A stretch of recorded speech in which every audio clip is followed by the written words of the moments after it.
நட்புகளே வணக்கம். வணக்கம் பிரதர். இன்னைக்கு ஒரு இன்ட்ரெஸ்டிங்கான ஸ்டோரியோட தான் வந்திருக்கேங்க. நிறைய ட்விஸ்ட், நிறைய மிஸ்ட்ரி, குழந்தைங்களுக்கு ரொம்ப பிடிக்கிற மாதிரி ஒரு கதையை உருவாக்கியிருக்கேன். கண்டிப்பா இந்த கதை உங்களுக்கும் பிடிக்கும். மறக்காம இந்த வீடியோவை கடைசி வரைக்கும் பாருங்க. உங்களோட கருத்துக்களை கமெண்ட்ல பதிவிடுங்க. மந்திரமலைக்கு சிகரத்தின் மர்மம். ஒரு முறை ஒரு அழகான கிராமத்தில் 3 நண்பர்கள் வாழ்ந்து வந்தனர். அவர்கள் பெயர்கள் லிதன்யா, வேதந்த் மற்றும் குமரன். மூவரும் நல்ல நண்பர்கள். ஆனால் எல்லோருக்கும் ஒவ்வொரு விதத்தில் சிறப்பம்சம் இருந்தது. ஒரு நாள் கிராமத்தில் ஒரு பழமையான கதை பேசப்பட்டது. அக்கதையின்படி மலைக்கு சிகரத்தில் ஒரு மந்திர மலை இருக்கிறது.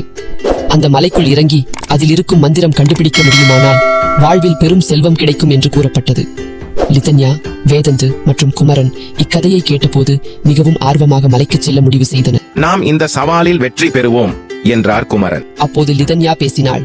ஆமாம், நம்முடைய வாழ்க்கையை மாற்ற இது ஒரு நல்ல வாய்ப்பு என்றார் லிதன்யா. வேதந்து மட்டும் சிந்தனையுடன் மௌனமாக இருந்தார். 3 நண்பர்களும் மலைக்கு புறப்பட்டனர். பாதையில் பல சோதனைகள் இருந்தன.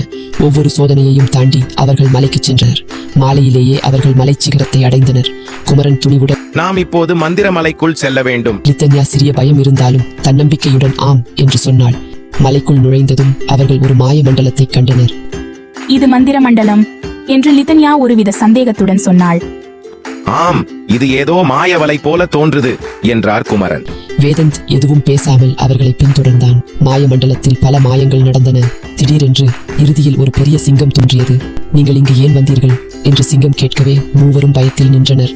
குமரன் துணிவுடன், நாங்கள் மந்திரத்தை கண்டுபிடிக்க வந்தோம் என்று கூறினார். சிங்கம் சிரித்தபடி, நீங்கள் தங்கள் மனத்தில் உள்ள பயத்தை கடக்க வேண்டும், பின்னரே மந்திரம் கிடைக்கும் என்றது. அப்போது லிதன்யா பேசினாள். என்னுடைய பயத்தை கடக்க தயார் என்றார் லிதன்யா. குமரன் மற்றும் வேதந்து அவளை கண்டு மகிழ்ந்தனர்.